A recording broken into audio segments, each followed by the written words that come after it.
She told me love should breathe without walls, and I realized I no longer had a home. The words hit like cold rain on a bed I still made alone. Mara said, "If we trust each other, we don't need fences."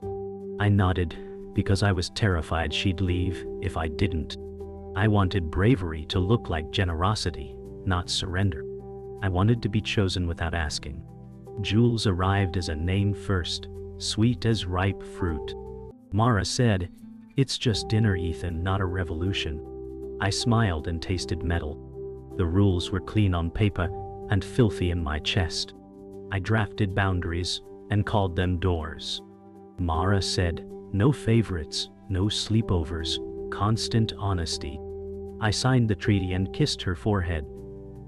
My hope rusted the minute I turned away. I kept picturing our bed splitting into two drifting rafts.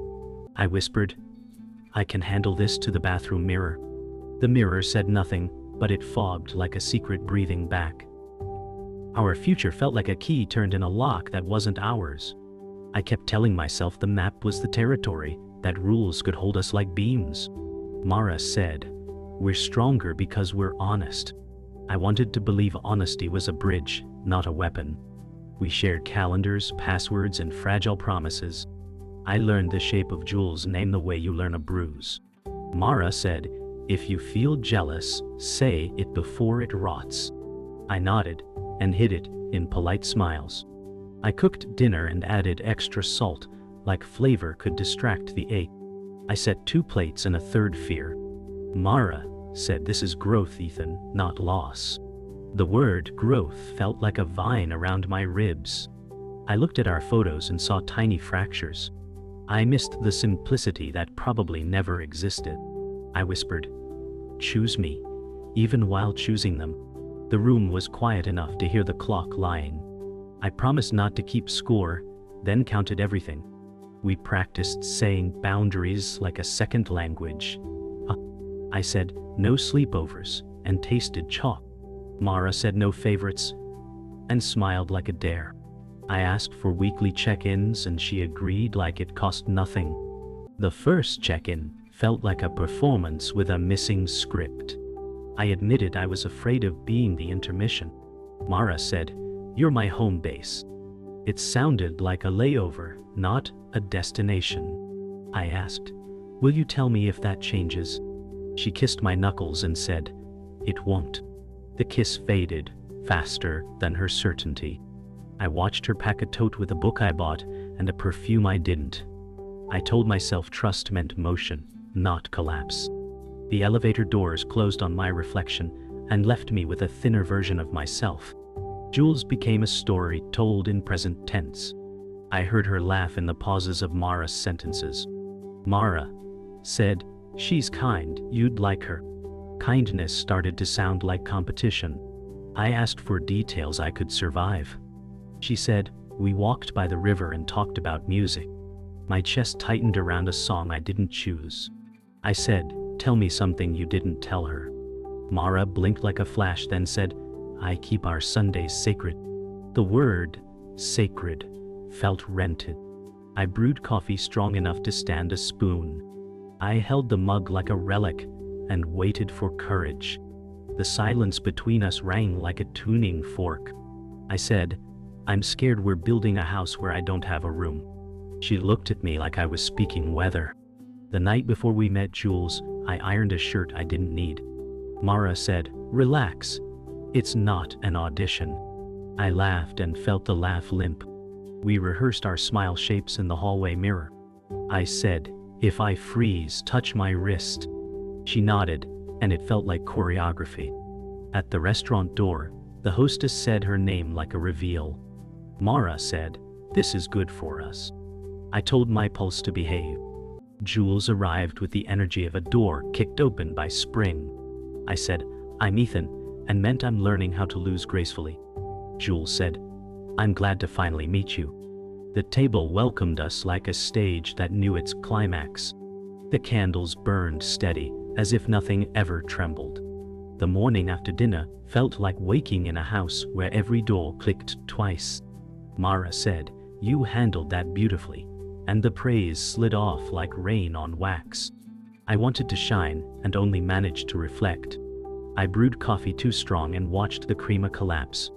Mara said, "I'm meeting Jules for a gallery stroll," and called it light. I heard weight in the word stroll. I said, "Send me a check-in when you land back." She nodded and kissed my cheek like an RSVP. The hallway mirror returned a thinner me again. I wiped a phantom smear from the glass to make the day obey. My phone lit with meetings that wanted me to be useful. I said, "I'm fine," to my calendar and hoped it would schedule relief. The cup cooled faster than my pulse. Mara said no favorites, while choosing a scarf I knew Jules would praise. I told the sink I won't keep score and tallied the quiet. By noon, the city sounded like a promise I couldn't cash. Mara texted a photo of a painting and said, "Wish you were here." I looked at the caption and saw "wish" without the U. I replied with a heart and a weather report. My chest kept forecasting storms. Jules sent a group message about a pop-up jazz set and emojis that clapped. I typed, erased, then said, "Sounds great." I could feel my grin from the outside. At the office, I presented slides like a ventriloquist of optimism. A colleague asked if I was sleeping and I said, "Rest is a lifestyle choice." The joke fell like a dull coin. I imagined the gallery air smelling like citrus and new frames. I imagined Mara laughing in an octave she used to save for me. I told myself this was expansion, not eviction. The day stretched, thin as a thread pulled by two careful hands. After work, I walked home slow enough to hear my heartbeat edit sentences. Mara said, "Running late, lost track of time," and added a smiling apology. The word "late" opened a small trapdoor in my evening. I lit a candle that smelled like cedar and good decisions. I reheated pasta and tasted yesterday. Jules messaged, "She's radiant today," and I read it twice for malice that wasn't there. I said, "I'm glad," like a person passing salt. I set the table for two and left a fork in the drawer. The walls held their breath with me. I sent Mara a location pin shaped like patience. She replied with a photo of streetlights and wet pavement. I said, "Be safe," and stacked plates I didn't need. The house creaked as if remembering a different script. The door stayed a noun instead of a verb. Mara finally came in with breeze and museum dust on her sleeves. She said, "It ran long, I'm starving," and kissed me with polite hunger. I asked, "How was it?" and tried to sound curious, not audited. She said, "Easy, bright," like remembering a song. The word "easy" thudded against my ribs. I placed the plate and watched her eat, like she was catching a train. I said, "Tell me one detail I can hold." She said, "Jules cried at a saxophone solo." My fork hovered in midair and shook. I said, "Did you cry too?" and felt needy even as I asked. She said, "No, I felt steady." Steady sounded like a shoreline without me on it. I nodded and poured water like a ceremonial calm. The candle guttered and went out as if cued. We both pretended not to notice the smoke. Later we lay apart like bookends guarding a story we hadn't read. Mara said, "Thank you for trusting me," and drifted toward sleep as if relieved. I stared into the dark where our rules floated like buoys. I said, "I'm trying to be brave without becoming invisible." She turned and found my hand, then let go too soon. I measured the space like a surveyor of absence. The ceiling fan counted time in soft clicks. I said, "If this starts to tilt, tell me before I fall." She said, "Nothing is tilting," and the certainty sounded rented. My phone face down hummed and pretended to be innocent. I breathed slow and tried to anchor my body to the mattress. Somewhere a siren wrote a thin red line across the night. I promised myself I would not drown in polite water. I started keeping a journal of tiny noises, a ledger of sighs and glances that felt like unpaid bills. At breakfast, Mara said, "We're still good," and smiled like a receipt. I believed the smile until it looked photocopied. Jules posted a river photo and captioned it with a lyric Mara once called ours. My gut turned like a dimmer. I typed congratulations and swallowed dust. I asked for our check-in and Mara said, "Tonight, I promise." The promise sounded like a ringtone from another room. I worked late so I wouldn't watch the clock accuse me. In the elevator, a stranger said, "Long day." And I said, "It's elastic." The words stretched and didn't snap. I bought flowers that looked brave in the store and faint at home. Mara texted, running 10 behind, and the 10 grew teeth. I set 2 glasses and wiped a clean counter again. I said, "I am okay," to the kettle, and it clicked like disbelief. She walked in glowing and I felt like a dim hallway. I asked, "Tell me one thing you didn't tell her." She said, "I missed you in the middle of the best part." The middle sounded crowded. I hugged her and measured which of us reached first. Our check-in happened on the couch with a timer, because structure felt safer than truth. I said, "Jealousy is visiting, not moving in." Mara said, "Then we won't give it a key." I nodded and pretended the door was solid. I asked, "Do you think of her when we kiss?" She winced, then said, "Sometimes a flash, like weather." The word weather drenched me. I said, "I want to matter more than the forecast." She took my hand and pressed it to her throat like evidence. She said, "You're my constant, Ethan." Constant felt like math, not romance. I admitted I had dreamed of coming home to find the closet halved. She laughed too fast and said, "We're not a tragedy." The laugh ricocheted into quiet. I asked to meet Jules for coffee alone, to humanize the shadow. Mara said, "That could be good," with the careful tone of an exit plan. I set the timer again for 10 minutes more. We sat breathing like students taking a test. The bell on my phone chirped and felt like mercy. We kissed, and I tried to ignore the weather report in my mouth. In the kitchen, the fridge hummed a low verdict I couldn't translate. Somewhere, the apartment settled like a story, choosing its next chapter. I met Jules at a sunlit cafe and rehearsed being a person, not a witness. She said, "I hope this isn't weird," and grinned like she already forgave me. I said, "We're building trust, not a report." The barista misheard and wrote support on the cup. I liked the error more than the plan. Jules talked about music, and I heard my name in the rests. She said, "I don't want to be a wedge." I said, "I don't want to be a museum." We laughed like there was air. She told me Mara glows when she's seen. I said, "She burns. Sometimes." Jules softened and said, "I can step back when it's too much." The offer felt generous and a little late. I asked, "Do you believe in no favorites?" She stared at the table grain and said, "Belief is a good start." The start sounded like a cliff. I thanked her and meant it. We parted with a hug so brief it didn't count, and still it did. On the walk home, the city's light looked borrowed. I wondered who would have to return it. I texted Mara, "Coffee went fine," and deleted 3 follow-ups. The sky turned the color of decisions no one wanted to make. I carried the empty cup like a receipt for being civil. That night, our check-in arrived already bruised. Mara said, "How was she?" And the she landed softer than I expected.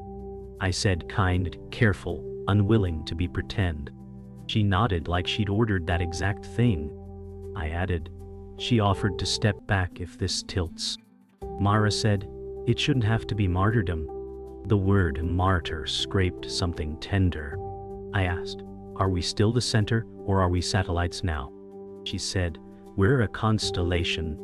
Stars sounded pretty, and very far away. I said, "I need proof we're not an art project." She touched my face and said, "Proof is how love dies." I tasted the future cooling on a plate we hadn't served. My phone buzzed, and I didn't look. Mara said, "Open it," like she was daring fate to answer. It was a calendar reminder I had forgotten to fear. The word "sleepover rule" glowed like a flare. We stared at the screen as if it could negotiate. I said, "We agreed, no overnights." She whispered, "I remember," and the whisper sounded like weather moving in. I asked, Did either of you want to test that boundary? She said, I don't want to hurt you, which wasn't an answer.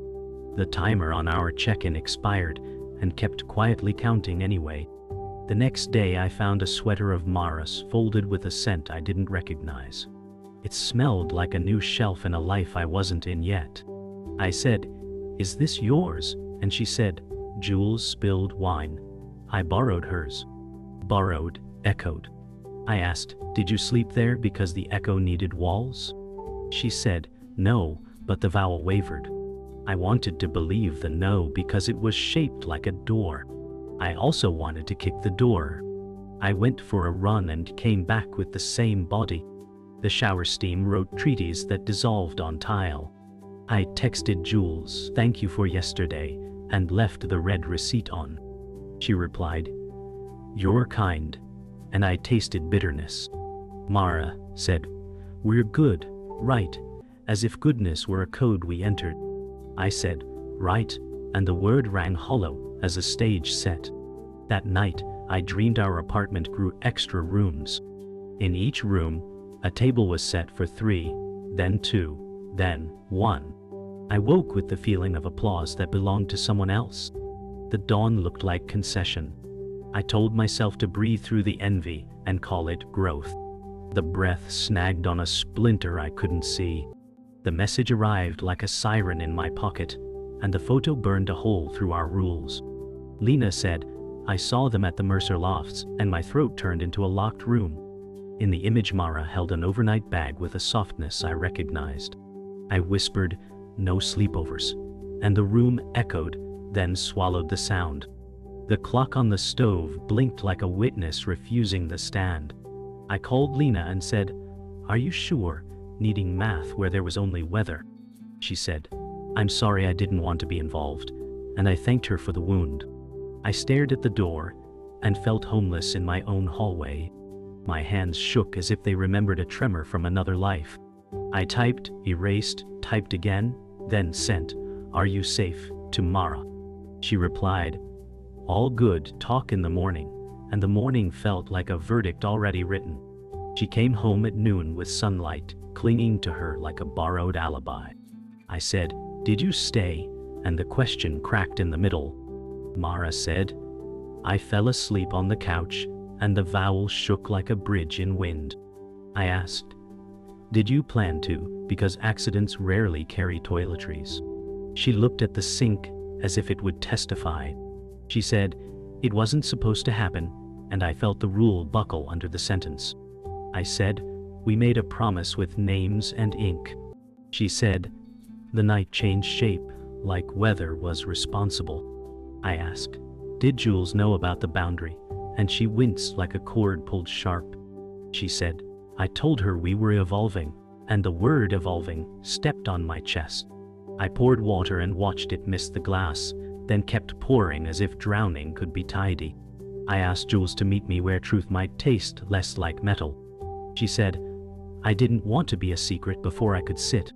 I said the rule mattered, and she folded her hands like closing a book. She said, Mara told me you two were shifting the model, and I felt the floor lean. I asked, Did she say I agreed? And Jules stared at the napkin like it could answer. She said it was complicated, but safe. The word safe felt counterfeit. I said, Last night broke the spine of our deal, and Jules nodded like she had found the rip. She added, I don't want to win, and winning became a bruise no one owned. I told her I could handle change, but not amnesia. She said, Then don't forget yourself, and I almost laughed at the kindness. We stood, strangers dressed as allies, while the cafe music lied about lightness. Back home, the calendar waited like a polite trap. A new entry glowed, trial month, primary orbit with Jules. I said, Orbit, and tasted distance. Mara said, It's just language to hold the experiment, as if a cage could be spelled kinder. I asked, When did we agree to demote home base, searching for my signature? She said, I thought we were already living it, and the past tense bruised fresh skin. I opened the shared notes and found bullet points about sleep schedules, toothbrushes, and drawers. I said, You planned a migration and left me a postcard, she said.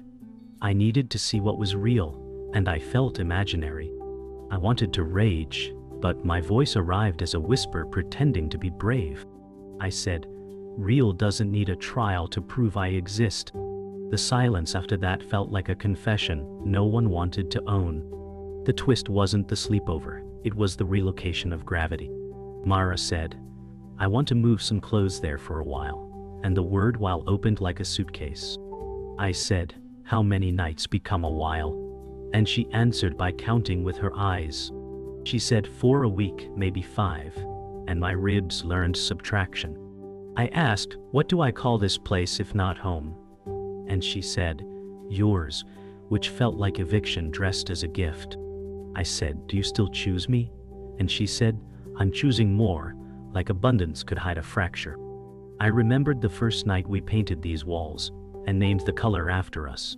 I touched the paint and felt nothing but dry.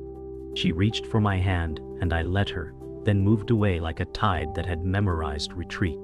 The air between us became a corridor to someone else's bedroom. The night she packed the second suitcase, the apartment thinned to outlines and air. I said, 4 nights became 5, and the math bled through my voice. Mara said, it's temporary, but the words sounded like a lease signed in pencil. I asked, do I get a spare key to the life you're building? And she looked down at the zipper like it might answer. She said, I'm not replacing you. And the not replaced felt exactly like replacement. I pulled the rule sheet from the corkboard and it came away like skin. She said, don't make this an ultimatum, as if I hadn't already tipped into finality. I said, I want to be wanted, not tolerated, and the silence agreed too fast. She reached for my face and I flinched like a slow storm. I said, if you sleep there tonight, we're not the same tomorrow. She whispered, I know, and the knowing was a blade with a careful handle. The elevator chimed down the hall, as if called to witness. I stood by the door and learned how home becomes hallway. She left, and the apartment exhaled as if relieved to pick a side.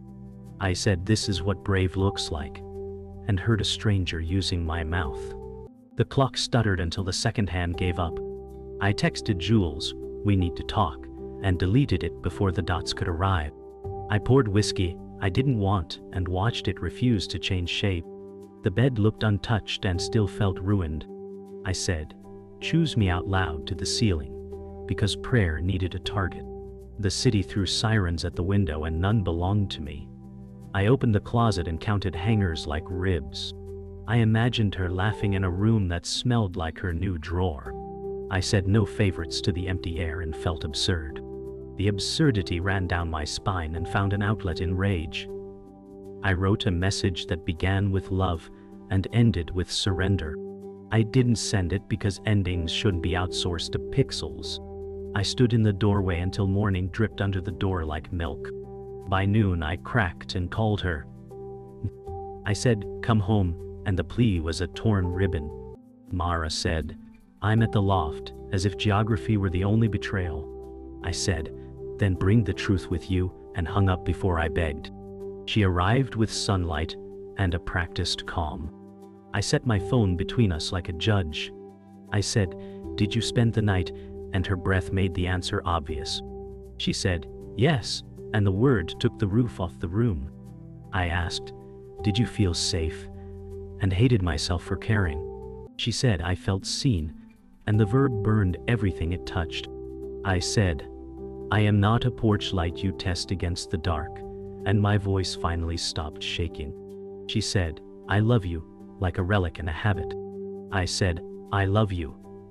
And this is killing me, because both truths wanted the same chair. The chair broke.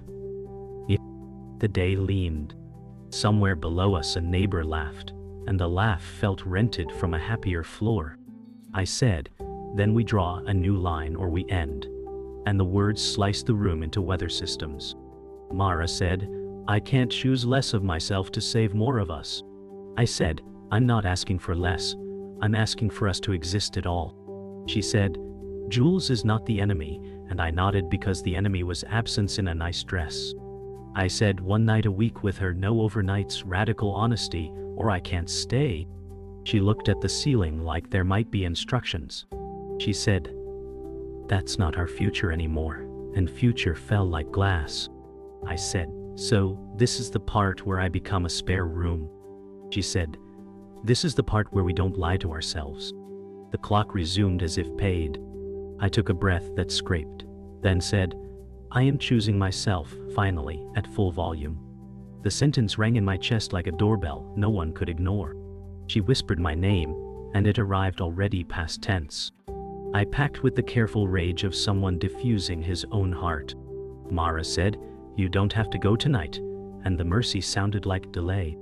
I said, if I stay, I'll learn to disappear beautifully. She reached for my wrist, and I let her feel the pulse she was leaving. I said, tell Jules you didn't lose me, you misplaced me, and heard the pettiness ring true. She said, I will always love you. And I said, then build a life that doesn't use me as scaffolding. I folded the shirt we painted the bedroom in, and it didn't remember us. I wrote a note that said, I wanted love without homelessness, and left it under the corkboard scar. She stood in the doorway like a lighthouse that forgot its beam. I said, if we come back, it has to be as equals, not survivors. And the condition felt like oxygen. The elevator opened with a sympathetic sigh. I stepped inside and watched the numbers descend like a countdown to an unmapped shore. The sublet smelled like primer and second chances, and the mattress arrived before my courage. I told the room, this is temporary, and the echo answered like a lease. I bought 2 bowls anyway, and called it optimism. Lena said, you look lighter and wrecked, and I laughed, because both were true. I started running at dawn so my lungs would teach my heart new math. Mara texted, are you safe? And I typed, yes, then erased the rest. I wanted to ask if Holmes still used my name. Jules sent a neutral check-in, and I replied with weather.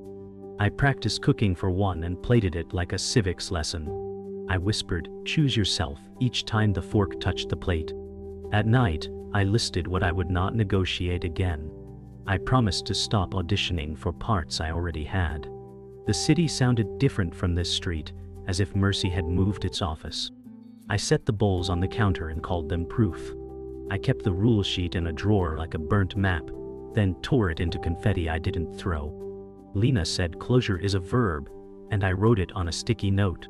I filed the note under tomorrow and went for a run. The river looked newly minted, and I thanked it for pretending. Mara asked to meet in a public place where memory couldn't echo so loud.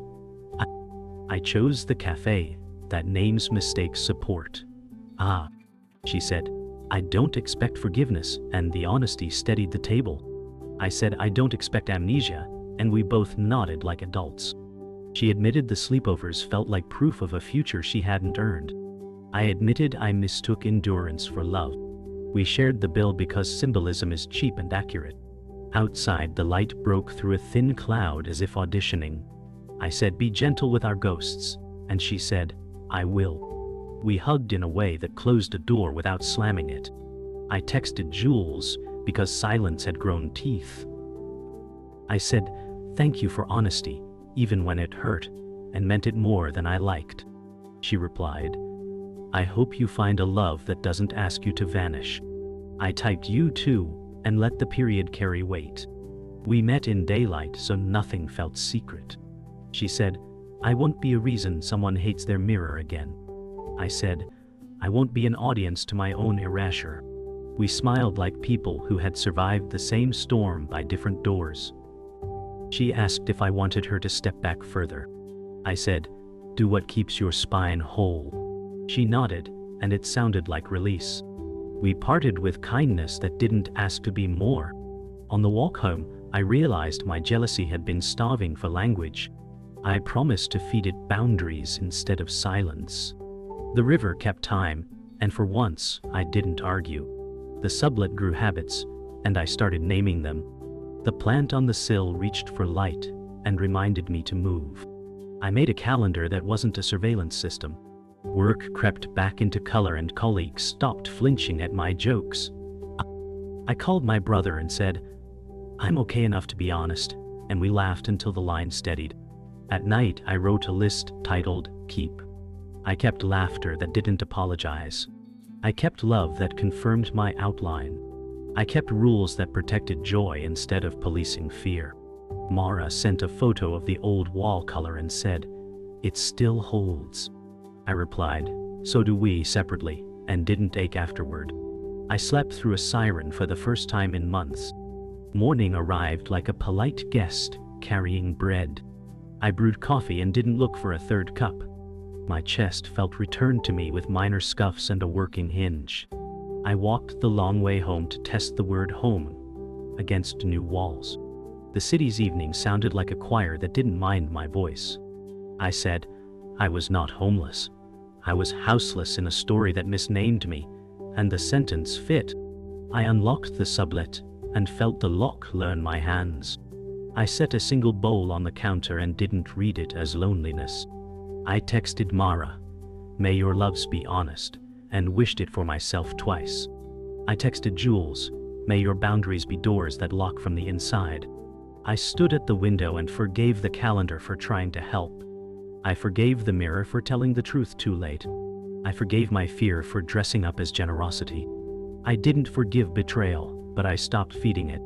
I said, I choose me, not as a consolation prize, but as a beginning, and the room agreed by staying still.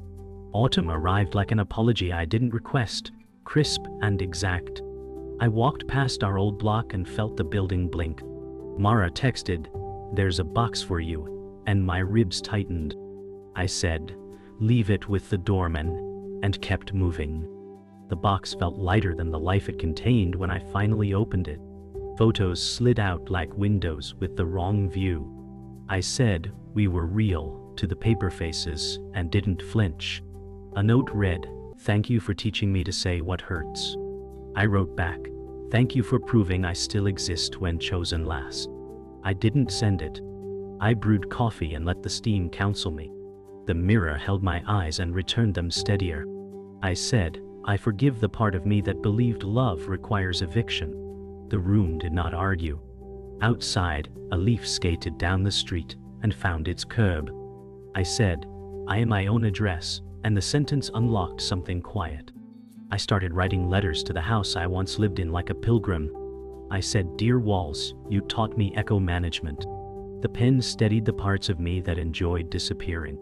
I listed new rules that sounded like songs. I said, "Keep the door, lose the audition." I said, "Choose abundance that includes me, not despite me." My chest unfurled when I wrote, "I will not compete for oxygen." I mailed the letter to myself because practice matters. The mailbox accepted it like a priest with no sermon. On the walk back, the city felt tuned to my stride. I passed the river and didn't inventory what I'd lost to it. I said today counts, and believed it before the period landed. The evening settled without asking for proof. I cooked pasta for one, and it tasted like dignity, not defeat. I raised a glass to the undramatic future, and let it be small and true. Mara called once more and asked if we could meet where we wouldn't echo. I chose the park with the chairs that never face each other quite right. She said, "I'm moving, fewer nights there, more time with myself." I said, "Good." The word landed clean for the first time. She added, "I'm sorry for the parts I worshipped at your expense." I said, "I'm sorry for calling endurance love." We smiled like veterans of a war with no parade. She asked, "Do you think we were wrong to try?" I said we were wrong to vanish inside the trying. She laughed, simple and unarmed. We did not promise friendship which felt kind. We traded keys we no longer needed, and kept the versions of each other that didn't beg. The wind moved a bench leaflet and left it. I said, "Be well," and meant precisely that. We walked away on parallel paths that did not threaten to merge. I took the long train to the ocean and let the horizon resize me. The salt said, "Begin again," in a language my lungs understood. I wrote another letter and didn't sign it. I said, "To the next love, bring a map for leaving and a promise for staying." I said, "I will not share a table that cuts me out of frame." A child laughed behind me, and the sound refused to be symbolic. I let it just be joy. I texted Lena, "I'm okay," in a way that doesn't need witnesses. She replied with a heart and no advice. The tide reached my shoes and didn't apologize. I said, "I am not an emergency," and the wind carried the declaration inland. I stood until the cold taught me to move.